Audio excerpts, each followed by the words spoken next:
interesa nuestro ejemplar impreso, edición digital o hemeroteca virtual, contáctanos al 52 27 76 59 o al correo electrónico contacto@elfinanciero.com.mx. El Financiero, más cerca de ti. El Financiero, presente en las redes sociales. Síguenos en Twitter, @elfinanciero_MX. Interactúa con nosotros en Facebook, /El Financiero MX, y en el canal de YouTube Financiero México podrás ver el histórico de videos. El Financiero, presente en las redes sociales. Diputados modificarán criterios de política económica 2014. PRI confirma ajustes a la iniciativa de la reforma hacendaria. Mantener baja la inflación en Estados Unidos, uno de los retos de Janet Yellen. El legado de Steve Jobs en Apple. Más de 14.500 viviendas afectadas por las tormentas Ingrid y Manuel en el país. Martin Karplus, Michael Levitt y Arie Warshall ganan el Premio Nobel de Química 2013.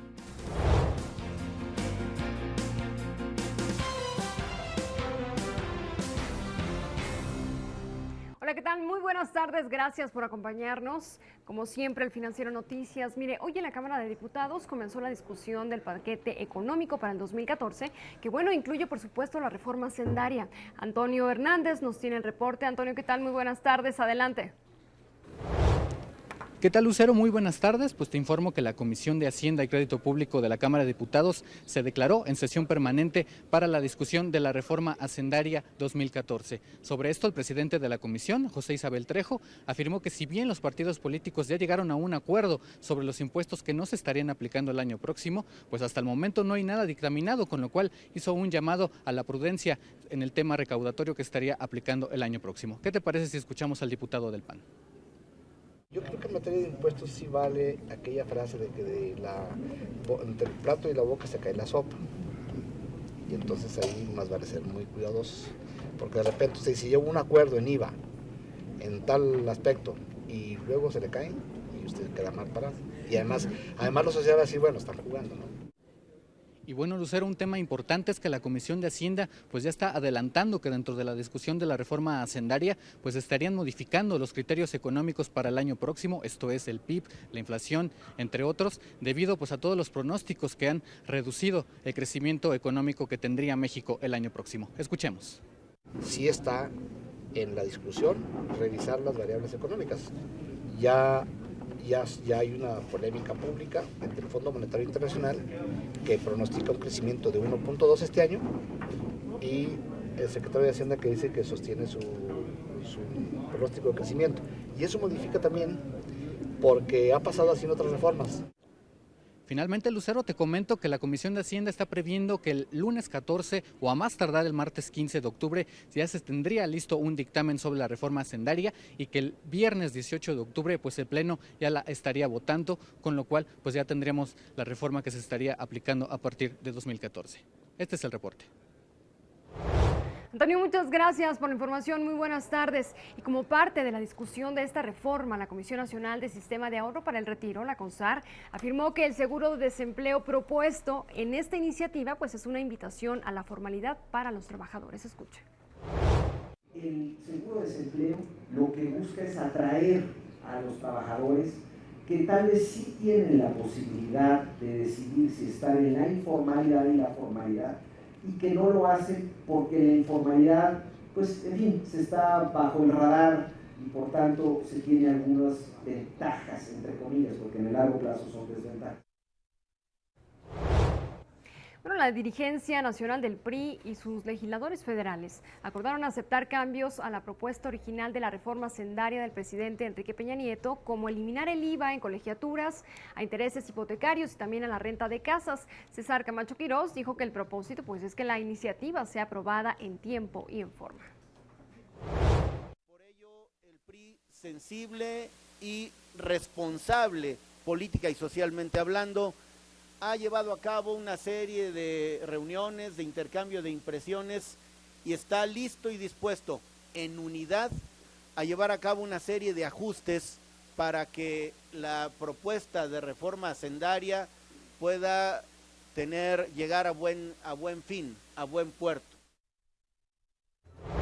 Por su parte, la Asociación Mexicana de Universidades Particulares vio con buenos ojos la postura del coordinador del PRI en la Cámara de Diputados, Manuel Fabio Beltrones, de modificar la propuesta de aumentar IVA a las colegiaturas. El presidente de la AMUP, Alfonso Valio, señala que de aplicar este IVA pudiera perder el empleo más de 16,000 personas.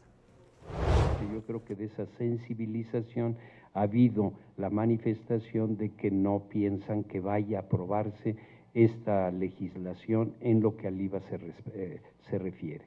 Entonces pensamos que pues está privando, por un lado, la sensatez. Mientras tanto, los rectores de las universidades adscritas a la AMUP consideraron que estas instituciones educativas pues, son una ayuda para el Estado, ya que proporcionan educación a los alumnos que no tienen un lugar en las escuelas públicas. Instituciones verdaderamente solidarias con la sociedad y con nuestro país, y le apostamos sin duda a que nos vaya mejor a todos. Y esa es la labor que realizamos como universidades y como instituciones educativas. Bueno, la industria de los vinos y licores en México considera que la iniciativa de reforma hacendaria del gobierno federal podría afectarle, ya que grabaría con 2 pesos el kilo de los edulcorantes. Esta tarde nos acompaña Cristóbal Mariscal, vicepresidente ejecutivo de la Comisión para la Industria de Vinos y Licores. Cristóbal, ¿qué tal? Muy buenas tardes, gracias por acompañarnos. ¿Qué bebidas se verían afectadas con esta disposición y de qué manera? Cero, primero que nada, gracias. Mucho gusto en estar con ustedes. Claramente esta iniciativa que pretende establecer un impuesto especial sobre productos y servicios de 2 pesos por kilo de azúcar afectaría en términos generales a toda la industria de vinos y licores. La industria en su conjunto, si bien es cierto que algunas bebidas se producen con agave, otras se producen con uva y otras se producen con caña de azúcar, todas en mayor o menor grado utilizan el azúcar como un componente en su formulación. En el caso específico, por ejemplo, del tequila, como sabes, el tequila tiene 2 categorías. Uno que es elaborado 100% con azúcares provenientes del agave, de una sola variedad de agave, el azul tequilana hueva. Pero existe finalmente el que es conocido como el tequila 5149, que en los términos de la norma oficial mexicana del tequila permite adicionar hasta 49% de azúcares de otra especie, índole, diferentes al del agave azul tequilana hueva. Puntualmente, en este caso, el impacto que tendría la industria tequilera ascendería aproximadamente 160 millones de pesos. Esto generaría, por supuesto, un incremento en los costos, repercutiría en una baja en la competitividad al tener que incorporar esto en la estructura de costos y, por tanto, podría debilitar la categoría del tequila en los mercados nacionales e internacionales al incrementar los costos. Pero también la industria que produce brandies utiliza finalmente edulcorantes en la elaboración de sus bebidas. Y el ron, bueno, pues caña de azúcar, ¿qué más podríamos decir sobre el particular? ¿La informalidad juega algún tipo de papel en esta industria? Existe finalmente... ¿Que puedan fomentarla? No, claro, pero qué bueno que utilices la palabra informalidad. Es preciso señalar que no toda la bebida informal es una bebida adulterada. Qué bueno que mencionas esto. La informalidad finalmente adopta muchísimas facetas y no todas, particularmente, conllevan algún tipo de riesgo sanitario como la palabra adulteración por sí misma involucra. Ciertamente, en la medida que tú incrementes la carga fiscal directa o indirecta a las bebidas alcohólicas, incentivaría aún más la informalidad. Se estima en México que alrededor del 40% del consumo total aparente de bebidas alcohólicas adolece de algún tipo de informalidad. Falta de pago de impuestos, falta de buenas prácticas de manufacturas, falsificación y, en el peor y más grave de los casos, lo que sería una alteración o contaminación de producto, que eso implicaría claramente un riesgo a la salud. ¿De qué manera le afecta a esta industria la idea de disminuir la obesidad aquí en el país? Una idea del Ejecutivo Federal. Bueno, si llegamos a las raíces de cuál fue el origen inicial contemplado en la Ley de Ingresos, el propósito natural de esta iniciativa y particularmente el peso que hablaban finalmente de las bebidas azucaradas, términos generales, es una forma en última instancia de desincentivar el consumo al encarecerlos. Ciertamente todos los impuestos especiales, independientemente hacia dónde vayan dirigidos, distorsionan finalmente la economía, no cumplen finalmente su cometido, porque el consumidor al final del día migra a otras categorías y el propósito para lo cual han sido en principio determinados esos impuestos especiales no se cumple. Amén de que el gasto jamás se etiqueta para los fines que persigue el impuesto. ¿Tienen alguna contrapropuesta o plática ya con los diputados? Bueno, el paquete hacendario es muy amplio. Por supuesto, hay temas que afectan a la industria en su conjunto, hay aspectos que afectan a la industria de bebidas alcohólicas en lo particular. Tenemos una excelente relación con el Poder Legislativo, nos han escuchado con mucha atención. Esperamos ciertamente que algunas de las propuestas que hemos manifestado los diferentes actores políticos en este contexto sean tomadas en consideración en el proceso del dictamen de la reforma hacendaria que próximamente tendrá lugar. Cristóbal, muchas gracias por acompañarnos. Lucero, ha sido un gusto estar contigo. Cristóbal Mariscal, vicepresidente ejecutivo de la Comisión para la Industria de Vinos y Licores. Muy buenas tardes. Buenas tardes. Gracias. Continuamos con más información. Mira, el gobierno federal debería considerar derogar el impuesto especial a las telecomunicaciones para abaratar precios y también aumentar el acceso a estas tecnologías, según el experto en consultoría de industria de telecomunicaciones, Ernesto Piedras. Son básicos para los ciudadanos. Ya la Constitución. Hacemos una pausa, pero al regresar, mantener baja la inflación será uno de los mayores retos de Janet Yellen al frente de la Fed. ¿Te interesa nuestro ejemplar impreso, edición digital o hemeroteca virtual? Contáctanos al 5227-7659 o al correo electrónico contacto@elfinanciero.com.mx. El Financiero, más cerca de ti.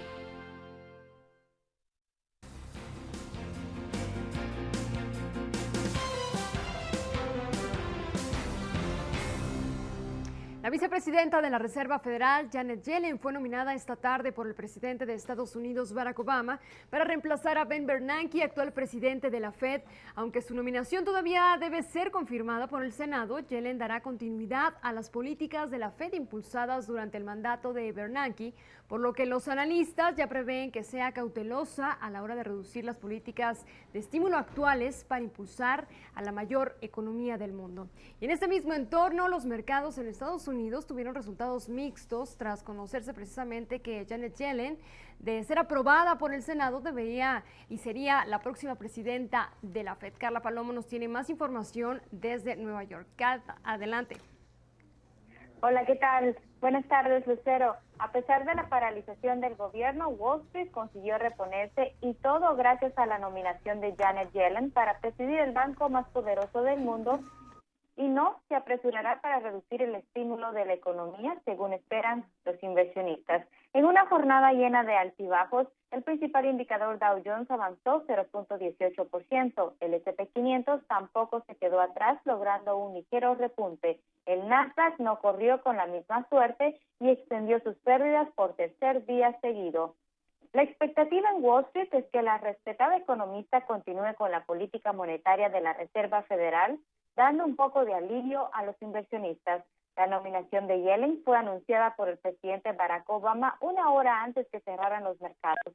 El primer mandatario la describió como una de las más destacadas economistas de la nación y líder prudente.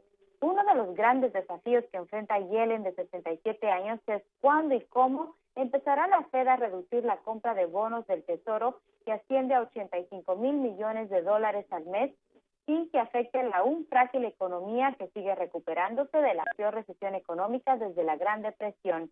Ya el Fondo Monetario Internacional advirtió de lo delicado que podría resultar el proceso de transición hacia un menor estímulo a la economía por parte de la Reserva Federal. Cabe mencionar que Yellen, una de las arquitectas del actual programa de estímulo económico del país, también podría ser sometida a cuestionamientos por parte de los republicanos, quienes querrán saber si hizo o no lo suficiente como reguladora bancaria para prevenir la burbuja hipotecaria del país que conllevó a la crisis financiera del 2008. De confirmar el Senado su nominación, Yellen reemplazará a Ben Bernanke, quien concluirá su mandato a finales de enero próximo. Justo antes de la nominación de Yellen, los mercados recibieron las minutas de la última reunión de la Reserva Federal, sostenido el 17 y el 18 de septiembre. Las mismas muestran que las autoridades monetarias, en su mayoría, están de acuerdo con que la Fed reduzca su programa de estímulos este año, si bien se abstuvieron de hacerlo el mes pasado, lo que sorprendió a los mercados. La Fed ha mantenido ya las tasas de interés cerca del 0% y ha dado señales de que podrían seguir a este nivel hasta que el nivel de desempleo disminuya al 6.5%. En la actualidad, la tasa de desocupación se sitúa al 7.3%. Entre tanto, los mercados siguen muy atentos a lo que acontece en Washington sobre el cierre del gobierno estadounidense. Eso es todo por mi parte. Regreso contigo, Lucero, a México. Carla, muchas gracias por la información. Un saludo hasta Nueva York. En otro tema, la inversión de $3.500 millones por parte de la empresa Braskem Idesa en un complejo petroquímico, esto en Veracruz, puede ser el comienzo de una larga historia, pues la reforma energética genera la posibilidad de elevar sus inversiones aquí en México. En la entrevista con El Financiero, Roberto Bishop, director general de esta firma, México-Brasil, destaca que están ya observando algunas y grandes oportunidades de negocio. Las que ya están anunciadas, no. Se generaron bajo condiciones existentes y acuerdos firmados con Pemex, así fuera. Pero la reforma sí puede cambiar el futuro, puede generar condiciones adicionales para que se pueda hacer nuevas inversiones. Bueno, también comentó que su proyecto llamado Etileno 21 busca complementar la oferta nacional de polietileno con vías a convertir al país en un generador de este insumo. Va a reemplazar una parte importante de las importaciones mexicanas de polietilenos y sí, el proyecto fue desarrollado con una posibilidad de ampliación que va hasta un 30%. Bueno, Bishop también anunció que construirán una planta eléctrica de gas natural que tendría un valor de $150 millones.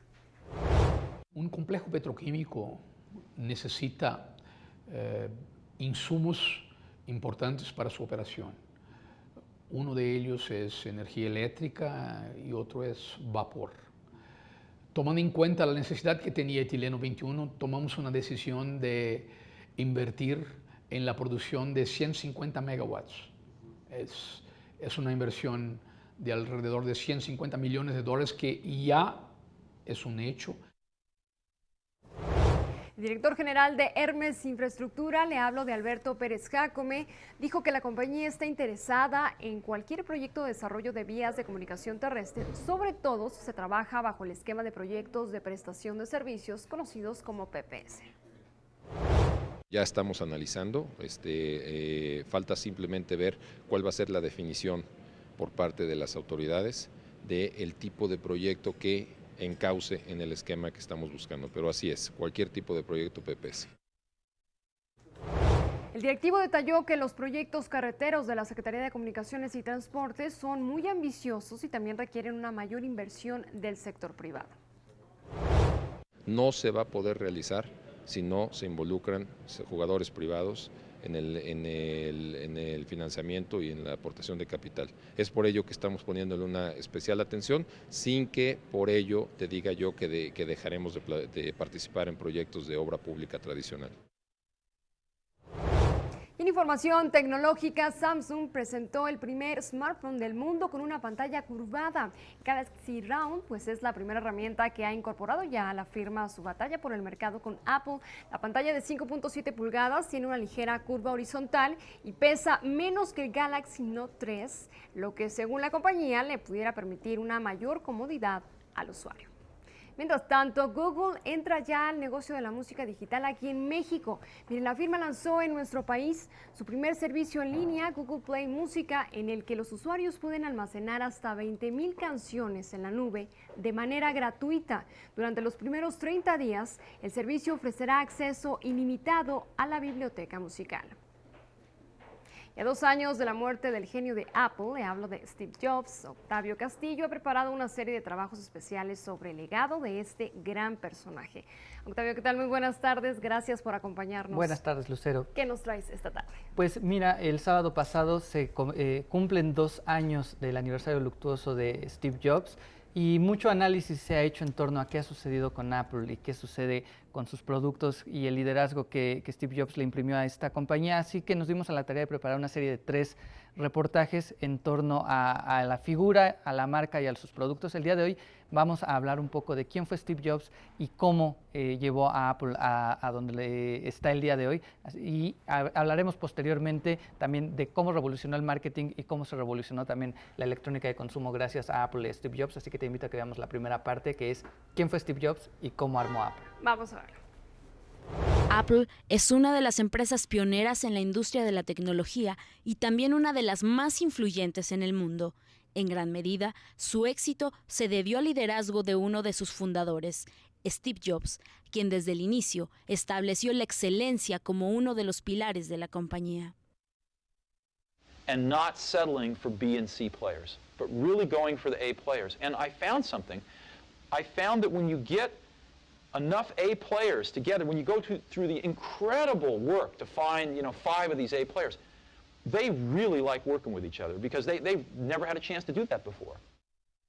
Perfeccionista en todo el proceso de creación de sus productos, Jobs impactó al mundo con la presentación del Macintosh en 1984.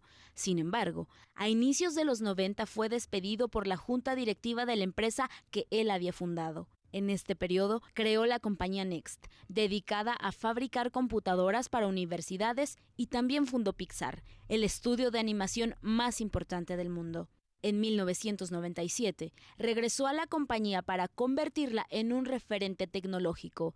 Apple inició el siglo XXI de la mano de Jobs con una gran revolución, el iPod.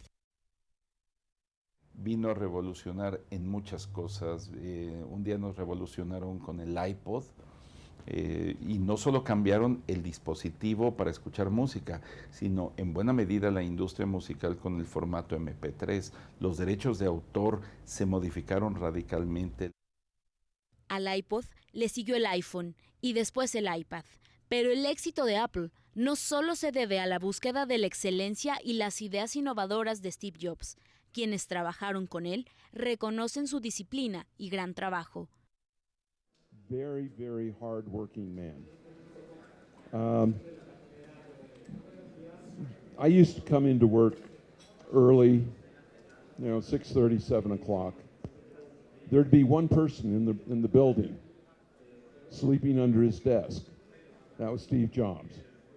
He had one speed, and that was on. Steve Jobs fue tan cuidadoso de los detalles que escogió personalmente a Tim Cook como su sucesor, además de dejar agendada una serie de lanzamientos y productos antes de morir en octubre de 2011. Con información de Octavio Castillo, para El Financiero Noticias. Y bueno, Lucero, mañana les presentaremos también cómo desde la marca Steve Jobs le dio otra aproximación a la manera en que se hace publicidad, en la manera en que te venden un producto y cómo se crean las necesidades del usuario. Muchos dicen que el gigante de Apple en este momento está dormido, y hay una frase que dice que en el silencio es donde se forman las cosas grandes. A lo mejor nos dan una sorpresa más adelante. Seguramente están trabajando en algo de investigación en este momento. Octavio, muchas gracias. Nos vemos el día de mañana con el segundo reportaje. Así es. Muchas gracias, buenas tardes. Bueno, en otro tema, le platico que el Fideicomiso de Inversión en Bienes Raíces de Danos realizó una oferta pública inicial en la Bolsa Mexicana de Valores por 5.980 millones de pesos. Bueno, se trata de la séptima fibra que debuta en el mercado, en este caso a través de un certificado bursátil fiduciario inmobiliario. Los títulos de Danos, fibra que por supuesto incluye centros comerciales de calidad Premier, pues cerraron en 25.63 pesos, es decir, con un retroceso de 1.42% respecto a su precio de salida, que fue de 26 pesos. Ahora hacemos un recorrido por el mundo de los negocios.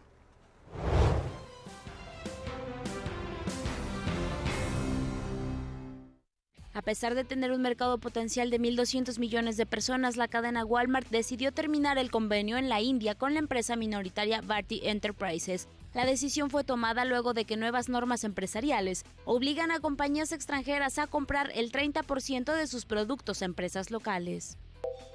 Ante un aumento en sus costos operativos, la cadena Costco reportó un aumento de 1.3% en sus ganancias trimestrales, cifra menor a la estimada. Al término del cuarto trimestre, la compañía registró ganancias por $609 millones, mientras que en el mismo periodo del año pasado sus ganancias ascendieron a $617 millones. Con el objetivo de optimizar los procesos informáticos al interior de su empresa, General Electric está buscando asociaciones con AT&T, Cisco e Intel. Los beneficios estarían relacionados con la velocidad en la transferencia de datos y el procesamiento e intercambio de amplios volúmenes de información. Debido a la sequía registrada en 2012, la compañía estadounidense de agronegocios Cargill reportó una caída de 41% en sus ganancias trimestrales. Para el primer trimestre del año, la empresa percibió $571 millones en ganancias netas, cifra por debajo de su trimestre récord del año pasado. Según el Instituto Federal de Especialistas de Concursos Mercantiles, la base de mantenimiento de Mexicana de Aviación solicitó una prórroga de 90 días para evitar ser declarada en quiebra. Los 1,200 empleados que aún operan en tierra se verían afectados en caso de que el tiempo solicitado concluyera sin resolución.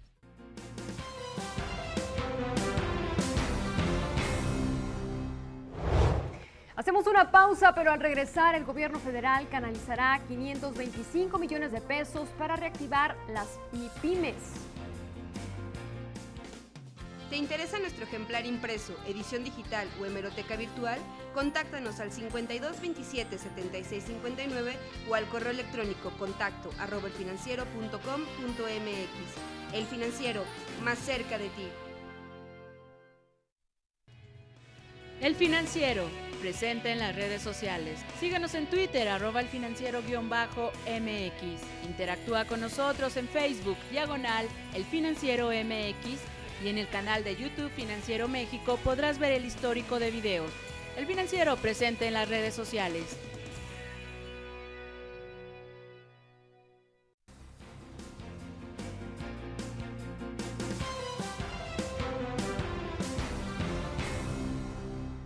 El presidente Enrique Peña Nieto anunció un programa de apoyo para las micro, pequeñas y medianas empresas afectadas por los fenómenos meteorológicos Ingrid y Manuel.